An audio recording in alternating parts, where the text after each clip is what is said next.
president because a woman never was. Import illegal immigrants to give me votes would be my cause. I have traveled across the land, except to the southern border. But I have sentenced these black men just to look cool in California. That is Kamala, we need Kamala, I'm back, you can see. I listen to Master P. You are my black friend, so you'll all get 5 to 10. I want to be. Morning, Owasso. This is the Twins with the Owasso Live, and this is the Morning Loop. Yeah, I found that yesterday, and Chad had not seen it, and he was dying this morning when he first played it. And he said, "When you all get 5 to 10, he was inconsolable. He was dying." So, pretty much. Yeah, we wanted to start off the show fun this morning, like we've been trying to here lately. So, with that being said, it is currently 8:01 a.m. It is about 48 degrees outside right now. It's actually pretty chilly out. I mean, and I say chilly, I ran in shorts and a light hoodie, but it ain't warm. So, but it will get warmer today. We're high 85. So, traffic conditions going in Tulsa are pretty slow and steady. So, if you haven't left yet, maybe consider going 75 or going down Mingo and getting into 69 after you kind of get past Owasso. But yeah, not too shabby. But with that being said, the big topic of today is the debate, the vice presidential debate. And I'll say this to give a fair representation. J.D. Vance is leagues better in presentation and disposition, as well as he's better at public speaking, for sure. Tim Walz looked like a scared little kid. He looked kind of like an old man. Like his facial expressions made him look like he needed to go to the bathroom or he pooped his pants or something, kind of like Joe Biden. But he didn't come off as unlikable. He came off as nervous but likable. But I would say the advantage was the win should go to JD because, again, the fact checkers were always coming after JD and never going after Tim Walz. I mean, I will say they did hold his feet to the fire about the whole you were in China during the Tiananmen Square accident, and he still likes China and still thinks that it's great to. So again, you were there in China during the Tiananmen Square massacre. If you guys know, I mean, that's that iconic picture. I mean, if you can pull that up on Google real quick, Chad, that'd be cool. Oh yeah. But I mean, it's that iconic picture of that kid standing in front of a tank in Tiananmen Square. And shortly after that picture was taken, I mean, they massacred a bunch of school students. Walz is still a huge China fan after that. He's like, I think it was important that I was there for that. Like, why? So you could watch the Chinese people be subjugated into slavery? Like all these people who wanted to come out and be like, no, we think the government is too corrupt and too tyrannical. It's like, we want to stand up and have freedom and have our rights. But no. I mean, like I said, yeah, this right here, one of the most famous pictures in modern history. And Tim Walz was there, but, I mean, he still loves the Chinese regime, still thinks it's awesome to take people over there. That's the fact check. He actually wasn't there when this happened. He came like 3 months later to be a teacher. Oh, that's even worse. That was the fact check that they did, that they found out about him. So he was not there during this. He's like, I was there during the Tiananmen Square massacre, which I have those 2 videos pulled up. Oh, so. Nice. Okay, perfect. But yeah, so why would you go there after this? Like, I mean, this is kind of one of those things where it's like, yeah, China's great. It's like, is it?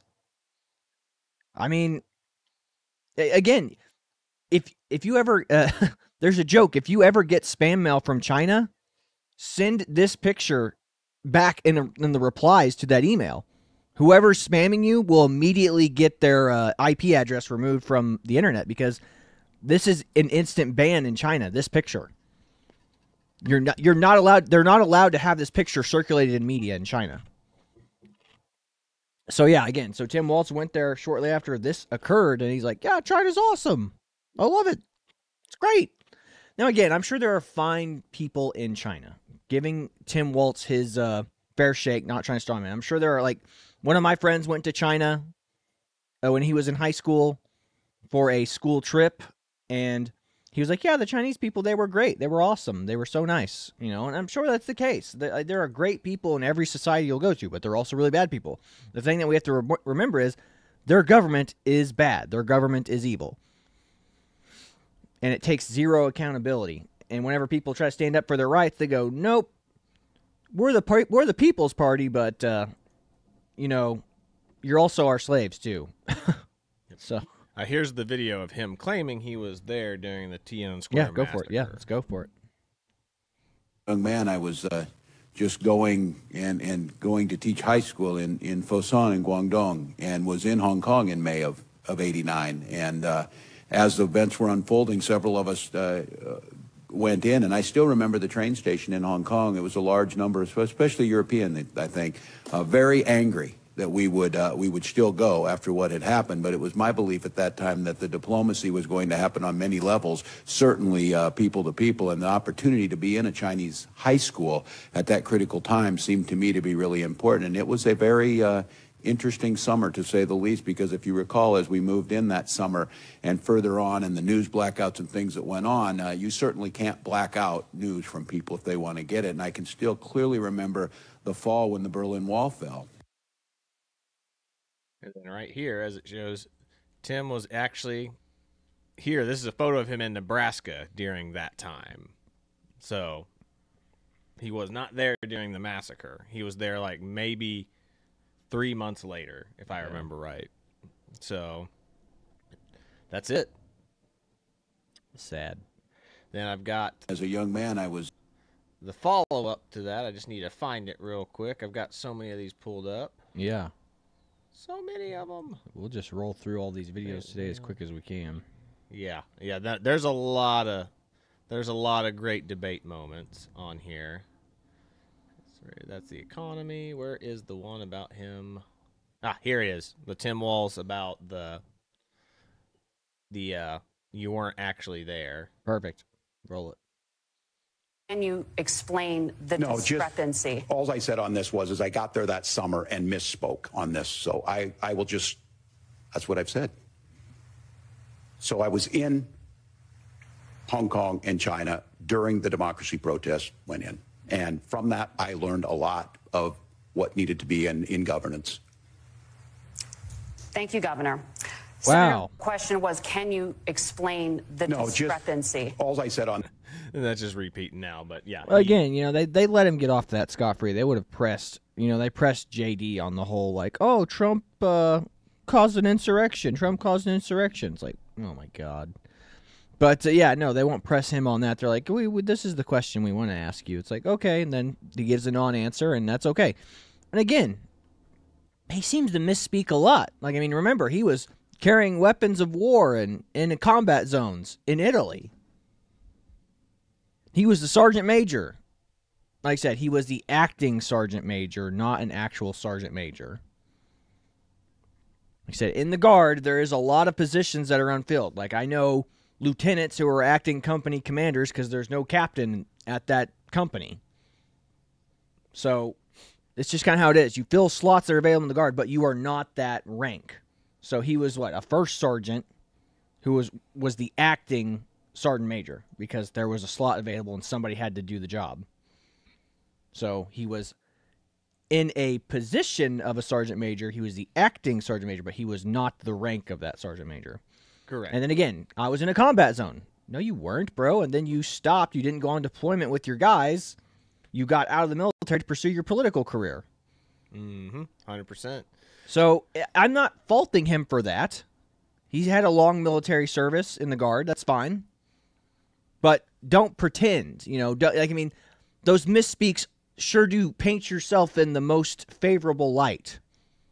You know, so anywho, I'm rambling now, so you can go ahead and push on your next videos. Well, moving on to the next is here's just a lie about the NRA, of course, pulled up they don't want to ban guns, and they just pulled up a whole bunch of stuff of him and Kamala talking about banning guns like crazy before this, which all this is it's Nixon's philosophy of you come to the, you go, you go wild when you're primarying, Mm-hmm. and then when you're starting to come back and try to win middle of America, you pull it back and come back in. It's like, now they're gun owners. Now they don't want to ban assault rifles and stuff. They just want we want common sense gun laws. And again, like one of my favorite captains in the Army goes, I hate the term common sense because the phrase common sense is a cudgel to bash your enemies with. It's a cudgel to make yourself sound more reasonable. It's like if you had something really valuable to say, you wouldn't just say it's common sense.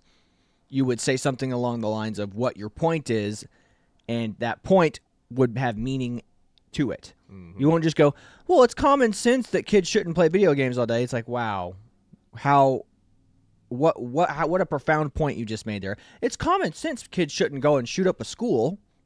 Unbelievable. You are truly a philosopher of our generation. Yes, unbelievable. So, anywho, but yeah, go ahead. Play this video. One's trying to scaremonger and say we're taking your guns. We do need an assault weapons ban. I do believe that we need to do buybacks. I support buybacks. How mandatory is your gun buyback program? It's mandatory. We want to ban assault weapons. We need an assault weapons ban. We need reasonable gun safety laws in this country, starting with universal background checks and a renewal of the assault weapon ban. Congress needs to have the courage to act and renew the assault weapons ban. I'm also in favor of the assault weapons ban, of universal background checks, red flag laws. So it's clear that we must renew the assault weapons ban. Demanding, as we all do, red flag laws, universal background checks, and a renewal of the assault weapons ban. Let's have an assault weapons ban. We need an assault weapons ban. We still need an assault weapons ban. We're saying we need reasonable gun safety laws, including universal background checks, and to your point, Chris, a renewal of the assault weapons ban. It's just the right thing to do. Just because you legally possess a gun in the sanctity of your locked home forever. Yeah. And you can see, so either she has completely radically changed the position that she has held near and dear to her heart for like most of her entire political career, yeah. Or she's lying.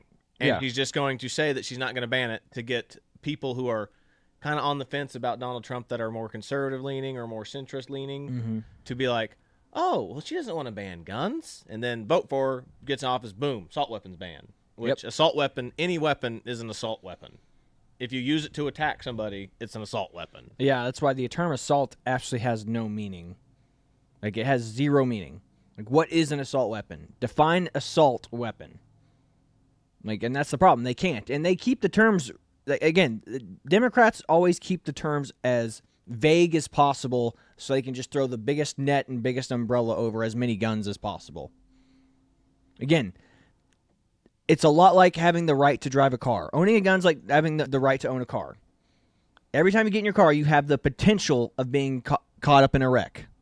You have the potential of dealing great harm to somebody when you're in your car. Owning a firearm is the same way. I would rather have the freedom to own a firearm and risk the consequences that come with it from other people having them as well than ban them and be at the mercy of a tyrannical government one day.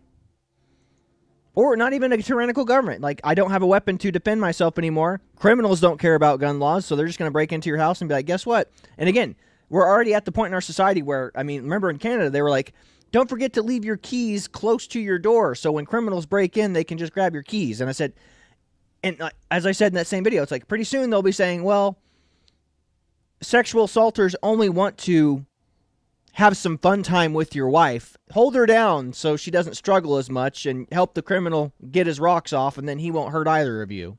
That's where we're at. That's where we're coming to in society. Again, if you take guns away, that's where essentially where you'll be at. It's like you can fight. They'll have guns. You won't. You'll lose. They'll win. They'll take your They'll take your life, and they'll take your family from you. Yep. Then, of course, we have the abortion argument, which that's the strongest argument in the case, that it seems that most women seem to be for the Democratic Party solely for the reason for the abortion ban. And I'll never understand that. Like, I want to live in a society where women are selfless. I want to live in a society where most people are selfless. It's like, I want to live in a society where moms go, I would rather I die in childbirth than risk losing my own kid. That's the kind of society I want to live in, where people are again, be Christ-like, have the willingness to sacrifice. Mm-hmm. It's like a husband should be willing to sacrifice his life for his wife and his kids. A mom should be willing to sacrifice her life for her kids, even her unborn kids. Mm-hmm. It's like 100%. I would rather my child come to be than myself continue on. Now, I'm not saying that, if and again, they always use that argument where it's like, oh, she had a miscarriage, and because she had a miscarriage, she had to have an abortion as a procedure. Well, it's like, it's not an abortion if it's a miscarriage. That's not what a miscarriage... Like, an abortion is killing a live thing because you arbitrarily want to dictate what life is. If the child is dead inside your womb and they has to be removed, that is not an abortion. But again, they'll argue, they can't get medical care because they're going to ban that type of abortion too. They want you to bring dead babies alive. It's like, no, if the child's dead inside your womb, it's not an abortion.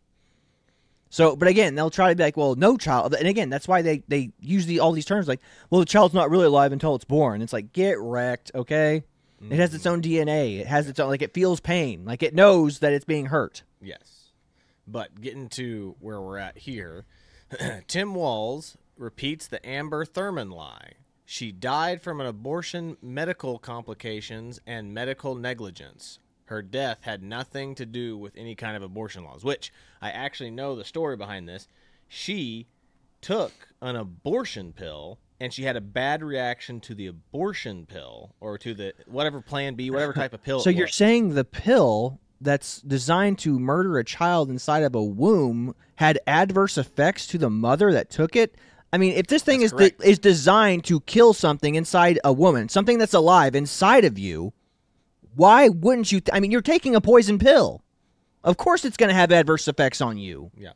And that's what it was. And they said that she died because of complications that arose from taking the medication, not from lack of an abortion. Holy Lord, folks. There you go. There's the truth. So that's the lie. He repeated this lie, and, it's like they always bring up the worst case scenarios. Yes, they always bring up the exception, never the rule. The vast majority of abortions are not done because a woman's having a miscarriage or it's or she's been or it's a life-threatening pregnancy, or it's a rape. Like that stuff is like 0.0001% of all abortions. The vast majority of abortions are done out of convenience for the chick. Okay? Mm-hmm. That's the truth. And I hate to say it, but I mean, that's the way it is. I mean, we've taught this generation of women to be very self-centered, very narcissistic. So like, well, if I can't have what everyone else has, my life's not going to be good enough to live. Like, what are you talking about? You made a choice, deal with the choice, and you might find that having that kid is the best thing that ever happened to you. Mm-hmm. Instead, we teach them, look inward, look towards yourself and be like, hey, look, that kid's going to you're going to have to accept responsibility and do really lame stuff to take care of it. It's like, that's not fun. We want you to do fun stuff. Live a hedonistic lifestyle. Continue. Go forth. Mm-hmm. Yeah. What are we doing here? Like, I mean, you're telling moms, just don't worry about your kids. Screw them. Kill them. Well, I'll go ahead and play this real quick so you can see him repeating his lie, or hear it if you're just listening in. Uh-oh, where's my volume? Georgia, a restrictive state. Because of that, she had to travel a long distance to North Carolina to try and get her care. Amber Thurman died in that journey back and forth. There's a young woman named Amber Thurman. She happened to be in Georgia, a restrictive state. And that's it. Like, that's a lie. Everything about that statement is a lie. And if they were fact-checking, which they did fact-check J.D. Vance a couple times, even though the commentators agreed not to fact-check, if they would have fact-checked that, they would have learned that it was a complication due to taking medication. Like the vast majority of scientists agree that climate change is an issue. It's like, well, thank God science isn't done by consensus. Mm-hmm.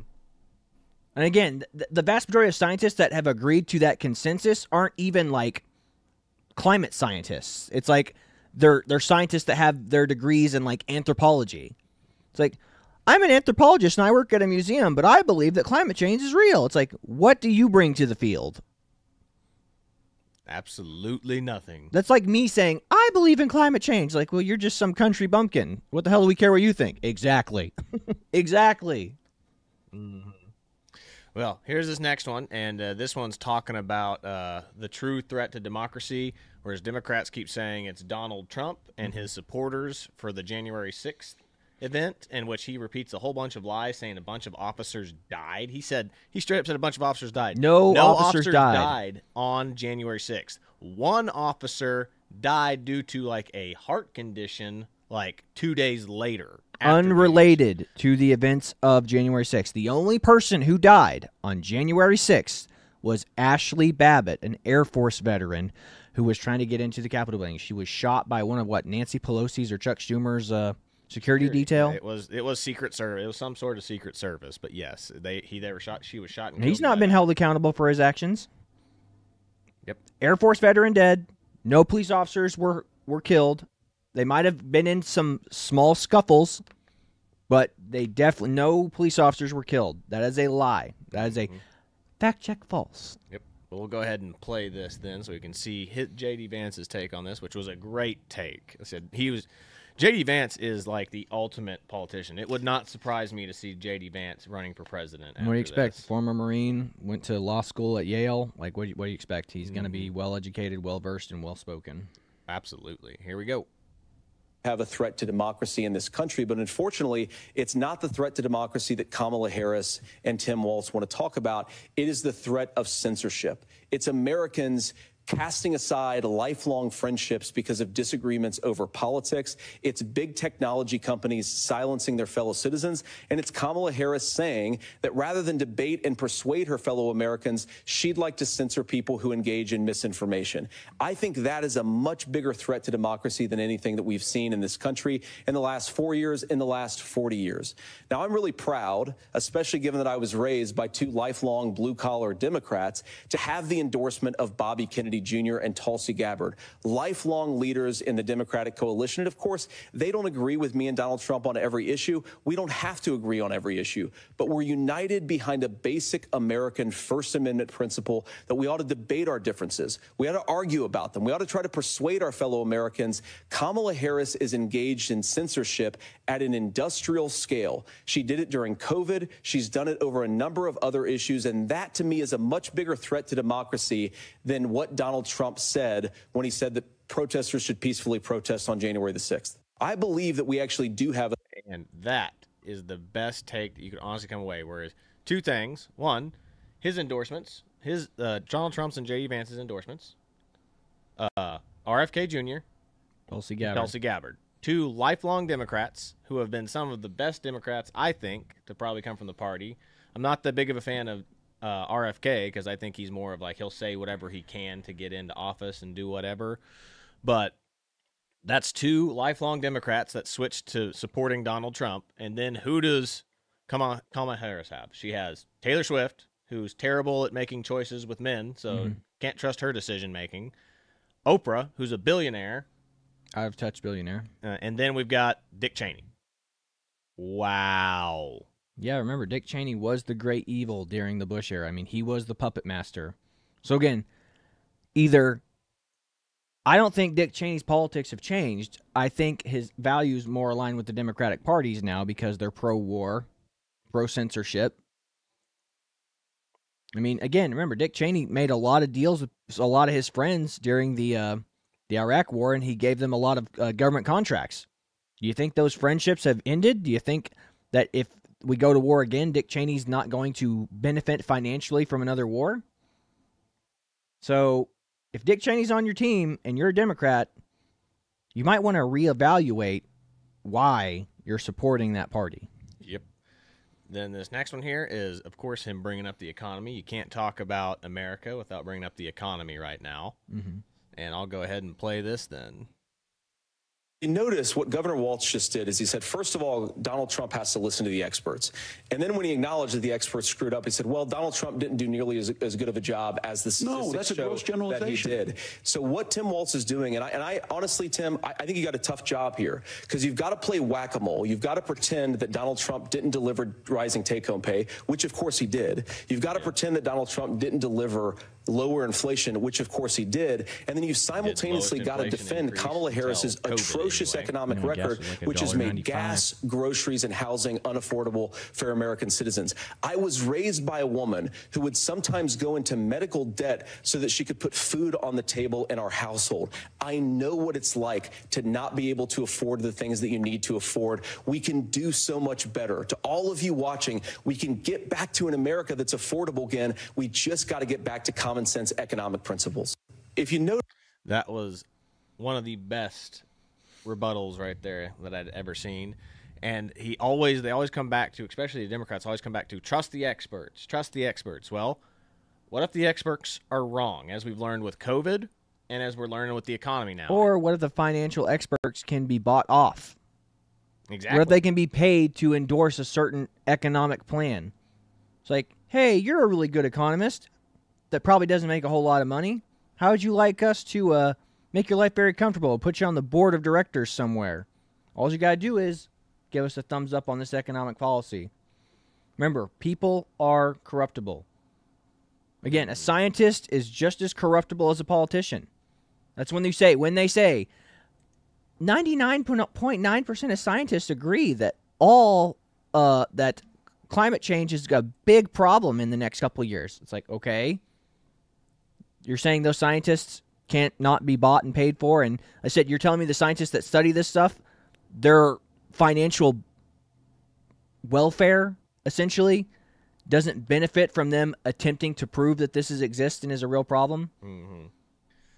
Despite the fact that all the prediction models they have put together have failed. Have failed. Every single one of them that they've come up with has failed miserably. And two, all your favorite Democrat politicians that have been saying that the seas are rising, or the half the United States is going to be underwater in the next 5-10 years, all have beachfront properties. Yeah, I mean, all Obama has a multi-million-dollar mansion, beachfront property right on Martha's Vineyard. If he thought that was going to be underwater in 9 years, why the heck would he have bought it? Mm-hmm. Now, this next part is speaking about the economy. I pulled this up. This was a great talk between a politician, Byron Donalds, who's a black conservative in Congress, and he is on the Breakfast Club, which is Charlemagne the God, or Charlemagne the Charlatan, Charlemagne the Joke, really, because he comes on here and he just eviscerates them on Kamala Harris, because he's like, Kamala Harris and Joe Biden are directly responsible for the inflation. And this is speaking to what they were talking about, like, trust the experts. The Democrats are like, trust the experts. This guy brings the receipts saying, look, Bill Clinton and Barack Obama's economic and financial advisor, who was the financial expert. Yeah. He's the expert, supposedly, says, hey, your rescue relief plan for the economy, Joe Biden's and Kamala Harris's plan for the economy, will cause mass inflation. He said that, and he brings the receipts. So this is one of the greatest takedowns I've ever seen. Like this is, again, Representative Byron Donalds on the Breakfast Club. It is fantastic. You have to say that if it wasn't a racist country, whether you're black, white, or Hispanic, you could thrive? No. Are we thriving? Are members in your state, we're not really thriving right now. This inflation, which, by the way, was brought to us by Kamala Harris, has really slowed down people from being able to excel. By Kamala? Yes. The vice president. Charlemagne. It's still the president. Charlemagne, listen, man. When Joe Biden wanted to do his American Rescue Plan, Kamala Harris was the tie-breaking vote in the United States Senate. She broke the tie that started this inflation that has hurt so many people in our country. Everybody listening to your show, it's not true? First of all, it's true that it's a tie-breaking vote. You sure you want to go there? When you go outside, Congressman, when you go outside, you sure you want to go there? Okay, let's go there. You had it. You got notes. You got notes, Angela, right? That's fine. I have notes too. I'm gonna give it to Charlemagne. I'm gonna give it to Is that Charlemagne. on every question I've asked, because Angela, hold on now. For every infrastructure project in your community, you can go to third page, just to highlight a portion. Joe Biden and Kamala Harris and the Congress that voted for the American Rescue Plan. Angela, that's what should be happening. Larry Summers wrote an op-ed back in 2021. Larry Summers was the Treasury Secretary for Bill Clinton. He was an economic advisor to Barack Obama. He said that the American Rescue Plan that Joe Biden wanted, that Kamala Harris was the tie-breaking vote in the United States Senate, would create a massive inflation that we have not seen in a generation. Well, guess what? Larry Summers was correct. You know who also was correct, Angela? I was, because I was in the budget committee when they brought the bill. And I said in that committee, it's going to cause massive inflation. That's what happened. So the problem we have in our economy today is that prices have gone up massively. Wages adjusted for inflation is down. People's pocketbooks are hurting. But we have a presidential election in 40 days. So, and I'm gonna ask Envy this question. Envy, you're in the housing business as well. I know because I watch. I listen to the show. Interviewed. No, I'm just asking them a question. Chill, Angela. So I listen to the show. I know you do a lot of business in housing. Mm-hmm. Would you hire somebody that broke up stuff in one of your houses to fix the other houses? No. Exactly. She broke the economy. I'm not going to do this morning, Byron. So now. She won't listen, of course, like I said. But these people on the Breakfast Club are bought and paid Democrats. I mean, Charlemagne literally stood there and took it from Joe Biden, basically. If you don't vote for me, you ain't black. I mean, that was basically him being like, yes, master, I still want to be black. I'm black. You know, and that's basically what that was. Like, you should have been offended. Larry Elder owned his butt. Yes. When he came on that to talk about He said you should have been offended when Joe Biden came on your show and said that to you. You know, and again, he tries to play it off cool. It's like, oh, it's no big deal. It's not a big deal. It's like, dude, it is a big deal. If a Republican came in here and said that to you, you would have been in his face. But since it's a Democrat, and since it's somebody you want to have on your show, someone who's going to help benefit you probably politically as well, you want to have access to those people, and he is not willing to call them out for their crap. So it's just sad. But I mean, this is the way it is. Yep. Then getting back to this, I know we don't got a lot of time left, but I mean, getting back to it, like he eviscerates him again, saying, look, she's been in office for the last 3.5 years, and that's just what he's talking about right now. That's what we've been saying on this show for the last 100 episodes. It's like, if Kamala Harris was going to fix the economy, she would have already done it. If Trump was going to be an evil dictator, he wouldn't have rescinded power on January 20th and gave him the presidency to Joe Biden. Why, if Trump was such an evil person, why wasn't all the media people that said that he's going to censor us and lock us up, why weren't they all shipped off to the concentration camp? Why isn't every anchor who said anything mean about Trump in jail right now? It's common sense, folks. Yep. Well, I'll go ahead and play this real quick. I think that's something that Governor Walz just said is quite extraordinary. You yourself just said Iran is as close to a nuclear weapon today as they have ever been. And Governor Walz, you blame Donald Trump, who has been the vice president for the last 3.5 years. And the answer is your running mate, not mine. Donald Trump consistently made the world more secure. But I think that's something that Governor Walz just said. And that's true. Kamala Harris is the party that has been in power for the last, at least in the presidential side, has been the Democratic Party. When has the world kind of gone to crap? When did Putin invade Ukraine? When did Hamas start attacking Israel? When the Democrats took over, because they know the Democrats are the weak party, or the party that fund these types of things. Again, Barack Obama would tell people ahead of time what the deal was that he wanted to make with them. So they already knew what strategy to take whenever he came to the table. It's like, this is what we're going to do for you. And it's like, well, okay, well, we want more. We want more. So he came to the position at the bargaining table from a weak point. Trump comes at it from, I want something from you because you're already getting something from us. So it's time for you to start paying your fair share. It's like, if again, Democrats always come to the argument from a position of weakness. It's like, oh, well, what can we do for you? What can we do to get this thing pushed through? And Trump comes, hey, you know that stuff that, the benefits you're getting? You might not be getting them very much more if we don't see something on the back end for the American people. You might not be getting something if this doesn't, in my opinion, benefit the American taxpayer, the American economy. Why are we going to pay NATO's defense budget? We're paying the lion's share of it. All the other countries in Europe who are the ones who are going to be directly affected by the Ukrainian invasion, we're not affected directly by the Ukrainian invasion. Yeah. If somebody wants to get more involved in the Ukrainian conflict, it should be the European Union. I mean, They're their direct neighbors, or at least semi-close neighbors. And they should be paying their fair share of the NATO tax costs to their country. Yep. Paying their whatever percentage of their country's GDP they're supposed to be paying to fund their military.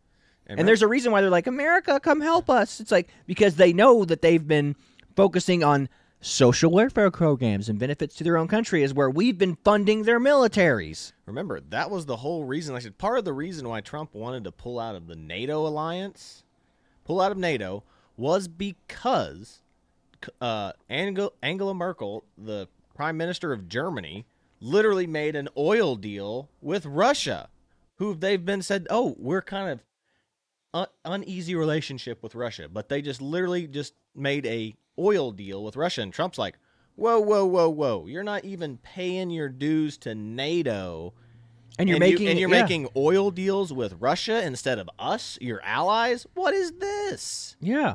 You're making a pipeline come through your country so you can have direct access to Russian oil. And the whole reason NATO exists is to stop Russian expansion. So you made a deal with the country we're actively trying to stop with NATO. The reason NATO exists is because of Russia. Yeah. I mean, that's the reason why Trump was pulling out of like the Paris Climate Accords and all this other stuff. It was a leverage tool to be like, to have our allies that aren't paying their dues or their fair share, as the Democrats love to say, you need to pay your fair share. The European Union is not paying their fair share to us. We're paying everything. Not fair to us, not fair to the American taxpayer. And Trump was leveraging what treaties he could with these people, which was a smart business tactic. And the Democrats like, I can't believe he would do something. The audacity. The unmerited. 100%. And like, I know we're running out of time, so I guess I'll just pull up these last couple. We'll just do a couple of funny ones. Which sure. Tim Pool says not Tim Pool. Tim Walz says he supports school shooters. So he's friends with school shooters. He definitely. This is just a speaking gaffe, but it's still funny. And two, if this had been a Republican or Trump that said this, or J.D. Vance said, "I'm friends with school shooters," you would be seeing this blown up over the media. He said the quiet part out loud. That is exactly how the mainstream media would be reacting to if Vance said this. So we'll go ahead and hear this. It's hilarious. Previously opposed an assault weapons ban, but only later in your political career did you change your position. Why? Yeah, I sat in that office with those Sandy Hook parents. I've become friends with school shooters. I've seen it. Look, the NRA, I was an NRA guy for a long time. They used to teach gun safety. You previously opposed an assault weapons ban, but only later in your... Well, he said the quiet part out loud, folks. He's friends with school shooters. All the school shooters have been Democratic plants. There we go. Mm-hmm. There's the truth. Obviously, I'm being sarcastic there. Don't clip that out of context. But again, he obviously misspoke, but it's funny. And again, the media, if Trump had said that, would have taken that totally out of context, and they would have been like, again, they would have been all. They just said, yeah, he said the quiet part out loud. Republicans always wanted school shooters because they're friends with all school shooters. Republicans, we love school shooters. It's like that would be the marketing on that. Mm-hmm. I mean, if the Republicans were smart, they'd clip that and be like, Tim Walz loves school shooters, Yep. So, they got so much more that came from this. I mean, we've had so much stuff that we could talk about. We're going to be here all day, but we'll end on the last couple things. Is one, here's Joe Biden talking about there's no more aid. We had a set number of money for aid relief, and they're all maxed out right now. Mm-hmm. So, and he says they haven't requested any more, but we have millions of dollars that we can send to Ukraine and Israel and all these other places, but we've already reached our budget for the relief programs here in the United States. Like, whenever charity matters, whenever you want government to help people in our own country, it's like, oh, sorry, no money for you, but we do have plenty for the people overseas. Mm-hmm. I'll go ahead and play this. So again. Yes, it's tragic. As a matter of fact, we're trying to get the exact number. My FEMA advisor is on the ground in Florida right now. There's a distinction between the numbers that FEMA's used and the ones that are used by the locals. So it really is amazing. You saw the photographs. It's stunning. It's unbelievable. It really is. Such a wide area. And we've given them all everything that we have. We're on the ground ahead of time, so we're working hard. Are there any more resources the federal government could be giving them? No, we've given them, we have pre-planned a significant amount of it, even though they didn't ask for it yet. Hadn't asked for it yet. Nope. No more resources. Used them all up. And it says here, if you can read it, Joe Biden says no more additional resources will be given to those affected by Hurricane Helen. Never mind the fact that our government is giving foreign countries hundreds of millions of dollars. Americans must suffer. And Americans must suffer. Yep. Suck it, East Coast. Biden says you're on your own. Yep. And also, just right here, I mean, he looks awful. Yeah. Right here. Well, they're not. I mean, he's not running for re-election, so they're not probably giving him the same amount of drugs and Adderall they were giving him. They're not probably giving him the same amount of collagen injections they were giving him. Like, he's on his own now. Doing this, but this is. Yep. But this is how I'll end the show out today with this. Like, this got put up. These signs got put up all over New York right after the VP debate last night. Nice. So it's hilarious, and we'll end the show out like this. But, I mean, that's it unless you want to say anything. That's it, man. Thank you. All right, well, then I'll end it out if you want to go ahead and do the outro, and I'll play this out as soon as you're... Well, hey, everyone. This is the Twins with the Owasso Live. This was the Morning Loop. Be sure to like, share, and subscribe so you too can stay in the loop. We are going to sign off, and Chad's going to play us out with a funny little video posted by somebody on Instagram, I suppose. Mm-hmm. See you later. God bless you. See you later, everybody. I don't know who's doing this, but this is fucking genius. They're all over the city.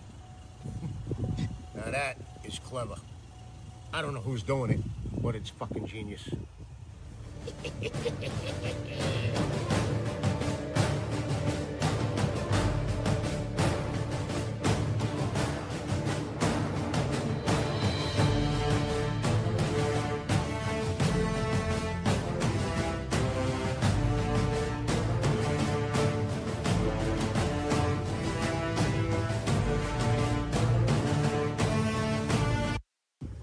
I don't know.